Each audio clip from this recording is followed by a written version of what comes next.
ఆంధ్రప్రదేశ్ శాసనమండలి సమావేశాలని ఒకసారి ప్రత్యక్ష ప్రసారంలో చూద్దాం. ఇదే అని చెప్పి వీరు చెప్తున్నారు. తర్వాత 4 సంవత్సరాల తర్వాత ఇద్దరులో ఎవరు కన్ఫ్యూజో మీ ఇద్దరు క్లారిఫై చేయండి. నాకు లేదు కన్ఫ్యూజ్, మీరు చేయండి. లేకపోతే మాట్లాడేస్తారు, లేదా మాట్లాడతాను.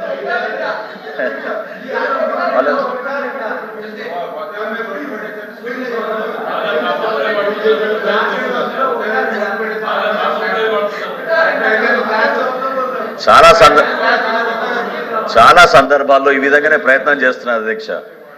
నేను మరొకసారి తమరి ద్వారా గౌరవ సభ్యులకు, రాష్ట్ర ప్రజలకి చాలా స్పష్టంగా మా ప్రభుత్వం నుంచి మీకు అందించే సమాచారం ఏంటంటే, మార్చి 31, 2025 లోపు ఎవరైనా సరే మన రాష్ట్రంలో ఎవరికైతే గ్యాస్ కనెక్షన్ ఉందో, ఎవరికైతే ఆధార్ కార్డు ఉందో, ఎవరికైతే రైస్ కార్డు ఉందో వాళ్ళకి ఇదే మా అర్హత ప్రమాణం మనకు అందించడం జరిగిన సమాచారం. దాని ప్రకారంగా ఖచ్చితంగా రాష్ట్ర వ్యాప్తంగా మేము ఈ పథకాన్ని ఇంప్లిమెంట్ చేస్తాం అధ్యక్ష. అయితే గ్యాస్ కంపెనీస్ కూడా మాతో జరిగిన చర్చలో చెప్పింది ఏంటంటే, ఎంటీ గ్యాస్ సిలిండర్ వస్తేనే కొత్త సిలిండర్లు ఇవ్వగలుగుతారు అధ్యక్ష. సో రోజుకి కనీసం 2.5 నుంచి 3 లక్షల వరకు వాళ్ళు సరఫరా చేయగలుగుతారు, అందుకని ఎక్కువ చేయలేరు. కాబట్టి 4 నెలలు వ్యవధి పెట్టి పాకెట్స్గా మేము దాన్ని డివైడ్ చేసి సంవత్సరానికి 3 గ్యాస్ సిలిండర్లు ఇవ్వడం అనేది దీపం పథకం 2లో చాలా స్పష్టంగా ప్రజలకు తెలియజేస్తున్నాం అధ్యక్ష. ఈ సంవత్సరం వాళ్ళు డిఫరెన్స్ ఏంటంటే ఆర్థిక సంవత్సరం గురించి చెప్తున్నారు, చాలా క్లియర్గా మరొకసారి చెప్తున్నాను. దీపం పథకం ఎప్పుడైతే దీపాల రోజు ప్రారంభించామో మార్చి 31, 2025 లోపు ఎవరైనా సరే మన రాష్ట్రంలో వారి మొదటి గ్యాస్ సిలిండర్ ఆ రోజున వాళ్ళు తీసుకోవచ్చు. సెకండ్ ఫేజ్లో అంటే April 1 రాబోయే ఆర్థిక సంవత్సరం నుంచి సంవత్సరానికి 3 గ్యాస్ సిలిండర్లు రాష్ట్ర వ్యాప్తంగా అమలు అవుతుంది. అది కాదండి, మీరు చెప్పిన దానికి ఫైనాన్స్ మినిస్టర్ చెప్పిన దానికి తేడా డిఫరెన్స్ కనిపిస్తుంది. అలా కాదండి, దీపం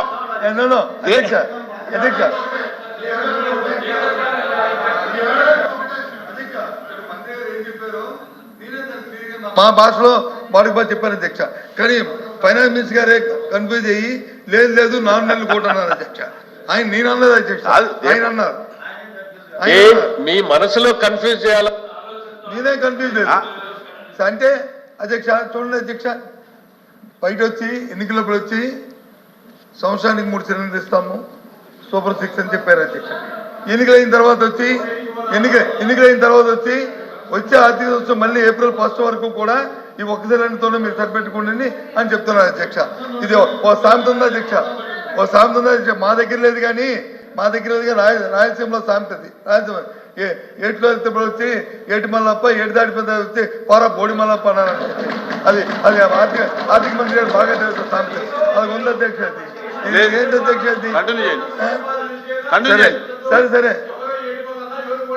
అది సరే ఇదే ప్రజలు చూస్తున్నారు, దీనికి కాపీ ఇచ్చారు, చాలా సంతోషం. April వరకు కూడా ఇది అన్నారు అధ్యక్ష. ఇకపోతే ప్లీజ్ సార్ కంటిన్యూ చేయండి. మేము వద్దలేదండి sir, we are not English, we are not differ. మేము డిఫర్ అవ్వట్లేదు. ప్రభుత్వం తాలూకు ఉద్దేశాన్ని, ప్రభుత్వ తాలూకు ఆలోచనని, ప్రభుత్వ తాలూకు విధానాన్ని ప్రజలకు చెప్పని క్లారిటీతో ప్రజలకు చెప్పని అడుగుతాం తప్ప మీ విధానంలో నేను సారీ అధ్యక్ష, లేదు సారీ అధ్యక్ష, సారీ. వారి కన్సర్న్ మినిస్టర్ ఇది ఇంటర్ప్రిటేషన్ ఒప్పుకోండి సార్, ఇది ఇంటర్ప్రిటేషన్ ఒప్పుకోండి సార్. I'm my life. కూర్చోండి. Sorry sir. ఫైనాన్స్ మినిస్టర్ గారు, కన్సర్న్ మినిస్టర్ గారు అధ్యక్ష. Sorry sir. Please continue.